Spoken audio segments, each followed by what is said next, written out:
your forecast first. Sponsored by Matex Heating, Cooling, and Plumbing. Temperatures tonight really starting to cool off. 46, Bloomington, 49 in Decatur. Again, yesterday we were at 70 degrees. Today it has been a much colder day for sure. We also had a little bit of rain, but most of it has been down near I-70, Effingham. Pretty wet for you guys down there throughout the course of this afternoon, now into this evening. Starting to see some of it try to creep into portions of Coles County there. Some light rain shower activity is possible. All right, let's get you through the rest of tonight as temperatures fall down to the mid-40s. More rain is in the forecast. We've got even colder air we have to tell you about. And we'll talk about one of the most depressing things you've probably heard all day in the forecast coming up. That's a tease. WCIA 3 News starts right now. Now on WCIA 3 News. A Decatur mother has been arrested in the death of her 19-month-old son. The shocking reason police believe she did it. My kids matter. Any kids with disabilities matter. And parents of children with disabilities are looking for answers after teaching assistants in one school district are set to strike. We are trying to protect our building, our worshipers, and the community. Deadly tragedies and hate crimes have forced religious communities to rethink security. Now, several worked today to keep everyone safe. You're watching your local news leader. This is WCIA 3 News at 6. I'm still in shock. I just can't believe it. A neighborhood in Decatur is grieving tonight after an arrest of one of their own. Good evening. I'm Paul Cicchini. And I'm Jennifer Roscoe. 25-year-old Jessica Logan is charged with the murder of her 19-month-old Jaden Comage. But many of the people who knew her didn't expect this. WCIA 3's Andy Olson is live in Decatur tonight. And Andy, what are the neighbors saying? Jennifer, there's a sense of sadness and a loss of words for everyone on Leafland Avenue after what happened earlier this month. Police arrested Logan yesterday after their multi-week investigation. They say she Googled, "How do you suffocate?" just the day before Comage was found unresponsive.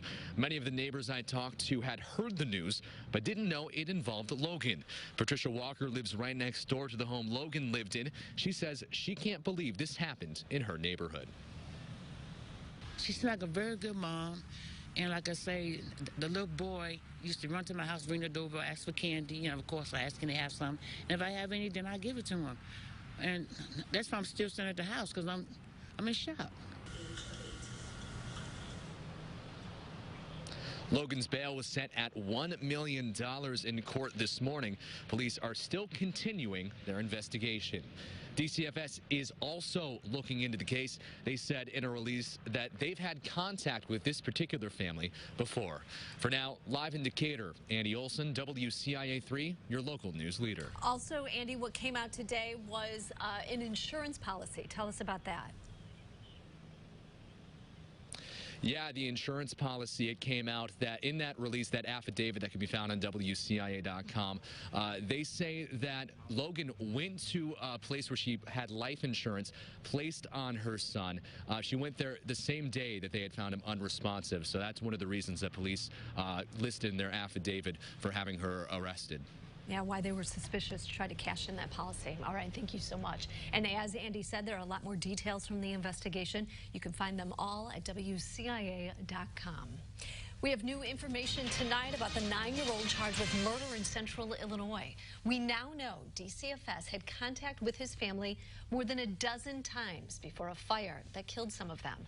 Kyle Allwood is also charged with arson. Reports indicate DCFS had contact with the family 13 times, dating back to when Kyle was a baby. They took custody of him after the fire, and he's been placed with his paternal grandparents. Allwood faces a minimum 5 years probation until the age of 21. A man was shot in the leg in Champaign this afternoon. Police responded to Country Fair Drive and West White Street after they got a call about a shooting. They found a man who'd been shot near West Springfield and Parking Lot Road. Happened around 12:30 this afternoon. The victim was 28. Police believe someone inside a car fired a gun while another car was traveling. Police in the area people in the area say they're concerned about safety. There's been several shootings out here since I've been working here. I've been there about almost 5 months, and they tried to radio us to let us know there is a shooting. Police say there isn't any suspect information and they haven't made any arrests. Charleston police have a man in custody for possession of meth. 37-year-old Derek Van Meter of Flora was arrested Tuesday after a traffic stop. Police say he had 1.5 grams of suspected methamphetamine. Van Meter was also driving with a revoked license. Charleston police also made a drug arrest that included cocaine. 48-year-old Cornell Johnson was picked up for possession of a controlled substance. Police say they made a traffic stop, and while Johnson was pulled over, a canine found more than 1 gram of suspected cocaine and a small amount of marijuana.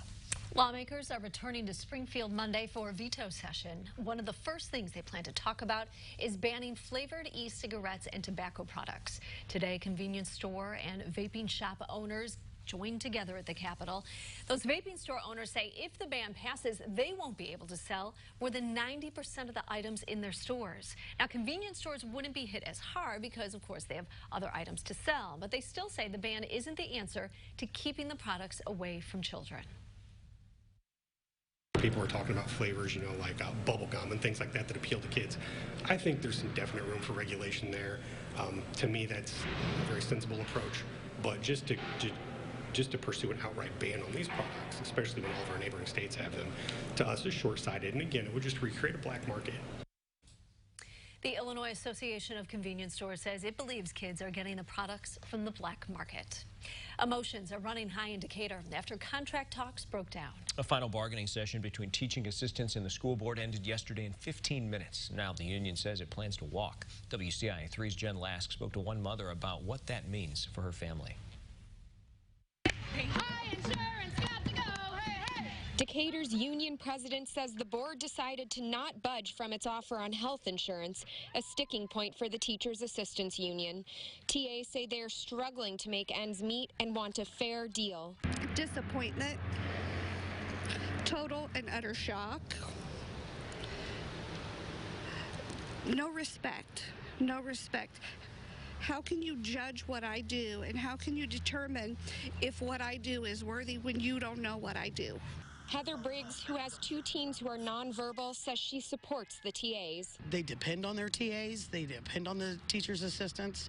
I know when we went to the school board, my younger one of the 2, he is 16. He literally ran up and gave all the TAs a hug. She says she's worried about what will happen to her family if the TAs strike on Tuesday.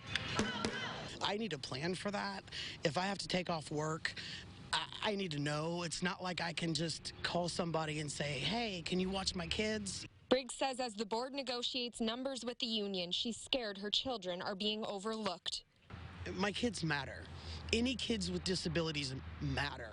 They shouldn't just be thrown off to the side and no, you can't come to school because there's not enough people. I don't know what to do. She says she knows she isn't the only parent who may have to take off work if her children don't have assistance at school next week. If both sides can't come to an agreement, the union plans to walk on Tuesday. In Decatur, Jen Lask, WCIA 3, your local news leader. Both sides have said they want to meet before Tuesday, but haven't set a time. Teaching assistants have a sign-making party scheduled for tomorrow. It seems like no place is immune to violence anymore. How some got together today to respond to hate crimes against places of worship. Also tonight, not all students want to go to recess. How some have picked up a needle and thread to pass the time. On the Roofy Dog INET Bratcher weather camera, we recap today on what was a chilly one, 44 and 56 for the high. When we come back, we're going to talk about some rain out there. Things are staying cool. And a depressing stat, something that just occurred that won't happen again for another 136 days. I'll tell you what that is coming up.